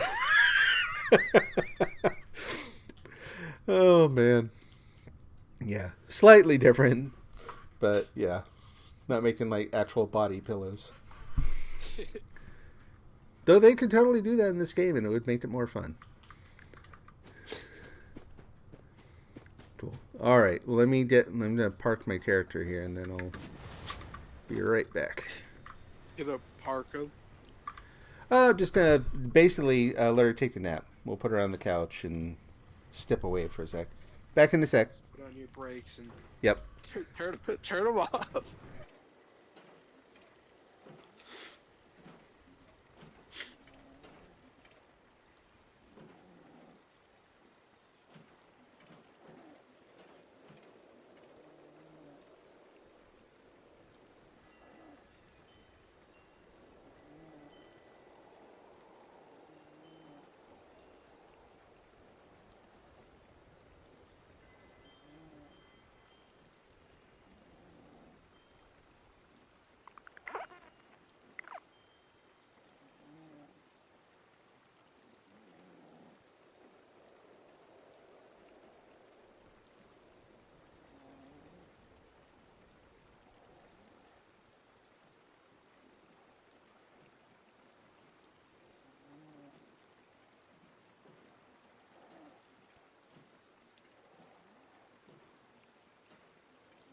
There's a Mothman.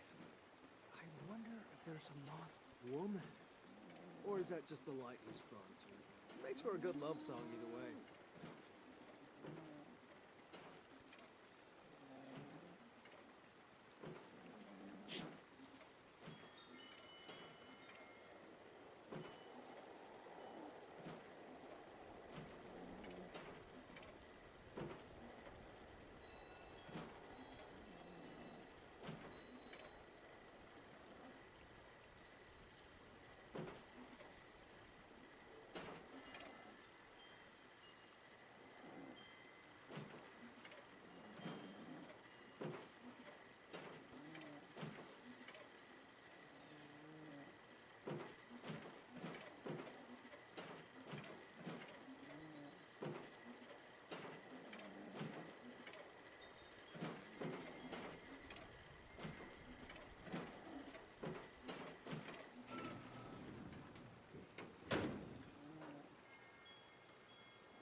Alrighty, back to it.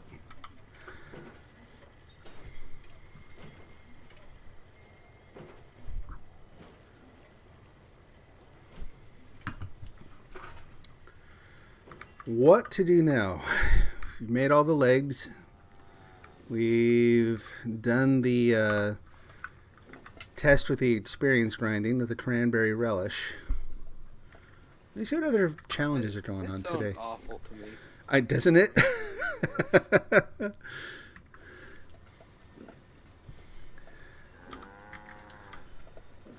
Got a challenge today of chew some bubble gum. I think we can manage. Oh, we get to kill some cultists. That'll be fun. Chew bubblegum and kill cultists. Yep. Sounds Not like- necessarily at the same time. That's for advanced players. You know, they non-advanced players might choke. Exactly.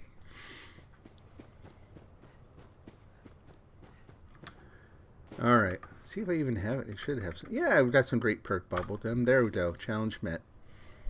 Oh, actually, yeah. Let's actually do that. So let's finish up the season here. So I'm going to the scoreboard and claiming the very last thing, which is, and this is the thing. I was talking about how there's stuff on the scoreboard that you very often can't get any other way. Like, you know, you'll see people who, the hardcore people who are like level 1,000 or more, who have all the things and have built all of them somehow into their camp, and it's just crazy. Most of the board is not that. It's like there was a 50 perk coin award at one point that's actually kind of handy for what I'm trying to do. There's like a doorbell and some curtains along the way. Nothing that really screams nightclub. Like, give me they had somewhere along the way in this one, they had like a 3-color light. You're supposed to be able to set it up and it changes colors, but the light is really dim. It doesn't actually move. It just like does a slow fade between. It just kind of junky.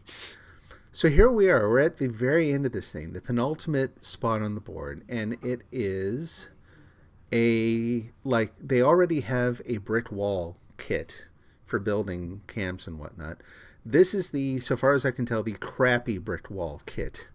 Like, instead of it looking nice, it's like all, Fallout-y looking. Yeah. Just not my thing. So I got it. Oh boy. It'll probably just sit there forever now. There are probably some other things that were in there, like I think, let's see. Yeah, so I got $5 in Atom Point, so I can buy stuff out of the store if I want. They give you a poster at the end. Like, they're the little odds and ends that you get for finishing out the scoreboard. And now that I've done that, you can keep getting daily goals. It'll just cycle through, like, I just got some more nuclear key cards if I want to do, the silo runs and that kind of thing. But it's a lot of effort for one or two maybe kind of interesting things. But if you don't, you might miss out on something. It's like, oh, crud. As a side thing, it is impressive that they didn't make it so you had to buy the battle pass or whatever you want to call it. Oh, yeah. But you do get people, like, you can buy your way through the scoreboard if you really want. It's like $1.50 a spot. Well, of course. Of course. And so you will get people who at the very beginning of the season will just buy the whole stupid thing. Yeah.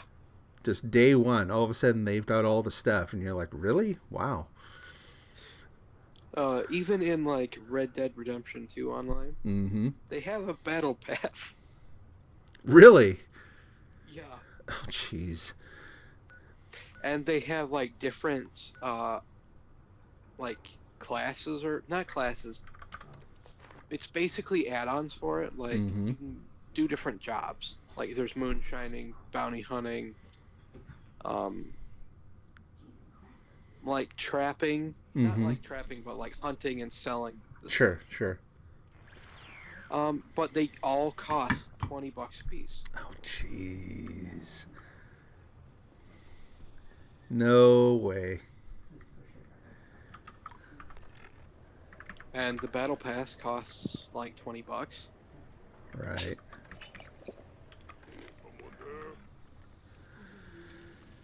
No thanks.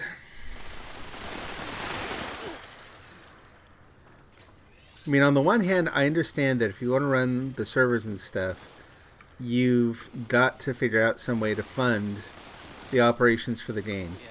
It's not the need for funding that gets me. It's the way they structure it. Like you were talking about earlier. We've talked about this before.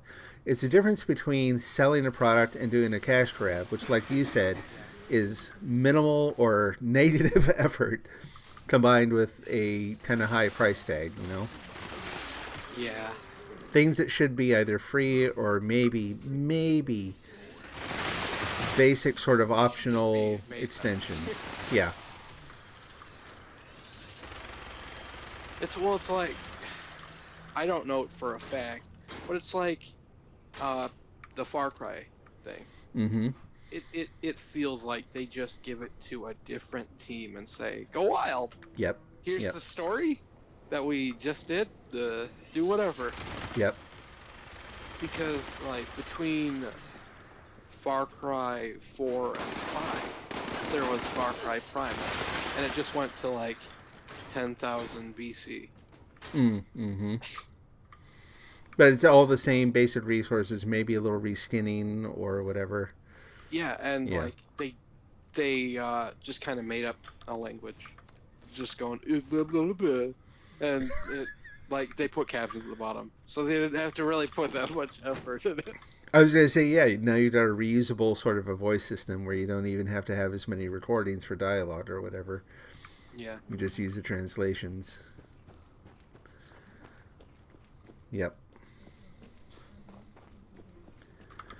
So it's been interesting to watch. I've been talking about that game, The Tomorrow Children, which is, it's really not everyone's cup of tea. I'm not expecting it to like take off and be the next most fun thing, but the community that likes it is really dedicated. When they originally launched that, and they launched it, basically Sony funded the development, so they owned it, and they had administrative, they had control over where the game went. and they decided that it was going to be released as free to play.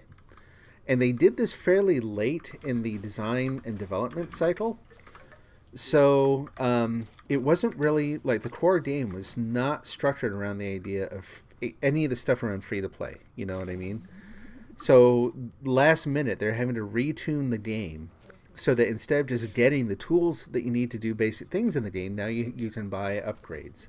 Now, the basic ones are crap, and if you want to do anything realistic, you've got to keep buying into the game and buying the stuff. And the people who made the game, it drove them nuts, but, they're beholden to Sony. I would occasionally post things just jokingly at Sony going, hey, could I buy that? Like, you're not using it. We'd actually like to run it. Well, the guy who made the game liked it enough, and this is the guy, he was, I think, the lead on, was Star Fox. One or two of the Star Fox games. So he's been programming since he was a teenager. He's worked on some major historical game development. That the guy knows the industry. He knows a lot of people in the industry. So he was kind of keeping tabs on Sony. And every time someone would get in a position where they had some influence over this sort of thing, he'd be like, hey, can we buy that back? Can we talk about, is there any way we could get rights to that back? And I think he went through 3 different changes of leadership at Sony before, they actually got someone in there who he had worked with or he knew somehow, and actually got back to him at some point and was like, hey, you had asked about this. I think it may be possible. Do you want to talk? Anyway, so Tool, I've never heard of this before. That story in itself, I think, is an absolute rarity in the industry. So they bought it back. They actually paid back the development costs, and Sony gets a small cut of the game sales. So Sony's making pretty good money on this. When I say pretty good money, then it's not like anyone's going to be making an absolute fortune on it. But at this point, they've had their prior development costs paid for, and they're making additional money for no involvement. I mean, that's not a bad deal for them,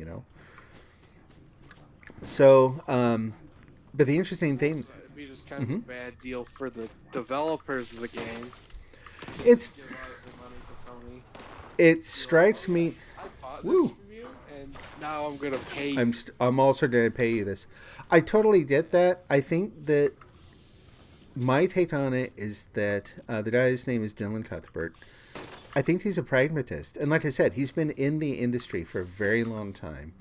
He knows the ins and outs. He knows the rules. He knows how all the stuff works. And he's run a successful game development company for quite a while.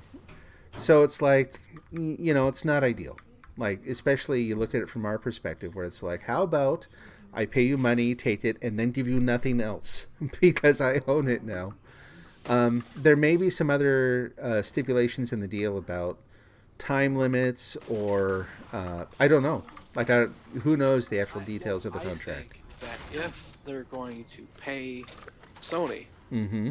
they should be able to put Sony's name on it. Which, Oh, you mean sort of as a marketing thing? yeah, I see what you're saying. like put their name on it and be like, they helped us. They're pretty good with doing stuff like this. Yep. Buy it. Type of thing. Yeah, actually, like leverage some of their. It's kind of like when you publish a book. The difficult thing is not necessarily. One of the most difficult things is just getting the book on shelves in the store. Yes. That's why you work with publishers. And not the only reason, but at least one reason is they have established deals with lots and lots of bookstores, booksellers, and so they can make sure that people actually see your book just by making sure that it's on the shelves. Same sort of deal. Like Sony has tons of different outlets for selling stuff. Yeah, I would agree. Yeah, because then it would just be like there would be a reason to pay them. Yep. So It wouldn't really hurt them in any way. Yeah. So yep. They're still getting paid. Oh yeah, totally. So yeah, it absolutely makes sense to me. I think this, but I will also, for my part, like I don't know like I said, this guy's an industry insider. It seems odd from the outside, but I'm very curious to know, like, what went on that sort of justified that sort of deal. I think it'd be really interesting to hear the full story, but I doubt we'll ever hear those details. I don't think we'll ever be privy to that. But so here's the thing. They're reconverting the game back from free to play to you pay for the game and then you just play the game. So there are a couple things that are kind of interesting about that. And one of them is we're looking forward to seeing how the game was originally meant to be structured. No more having to buy shovels, basically, to be able to dig to get the stuff that you're trying to find in the game. You just, go get the tools that you need. They have in-game currency systems, but it's not based on real money. You're just, earning an in-game currency to be able to buy stuff like an actual game. The other side of it, though, is that the thing that kind of brought the game down previously, that prompted Sony to shut it down after less than a year, was server costs. So every time someone's head flies up in the air now, I try to do the steep shoot thing. I'm kind of wondering if the game physics ignore bullets when their body parts are flying around. I don't know. I cannot actually hit one of them to... Yeah. I don't think I've hit one yet. But anyway, so there's the problem with the server costs. How do you deal with that? Well, they're actually restructuring the game's networking model as well. So now instead of them hosting the servers, they're doing a peer-to-peer model for the game hosting. So players have to host the game. So you've got to run your PS whatever. It'll support PS4 and PS5. Which is also another thing that if Sony or someone like that were doing it, you can guarantee it would have been a PS5 exclusive, right? Yeah. Even though you cannot find the things, even though you can't buy them, like, doesn't matter almost how much money you have, good luck trying to find one. Go talk to the scalpers and hope they have mercy on you. But yeah, so they're releasing it for the PS4 as well. You have to host the server where you then, everyone meets up and you go through and do what you used to do. So they're also, the whole reason I brought this thing up is it was an interesting idea that showed that there's a different model you can use. So that if you're trying to justify, hey, you have to pay, $5, $10, $20 for every little add-on that you're doing in this game, well, it's because of server costs. It's because it's like, no, there are other models you can use. Not all of them are going to be practical for every game. But there are technological decisions that you can make, I might have to go. Oh, sure. Yeah, no worries. I'll talk to you later. Okay, sounds good. Have a great day. Likewise. Thanks for hanging out. It was a lot of fun. Hope we're able to do this again. Have a good one. You too. You too.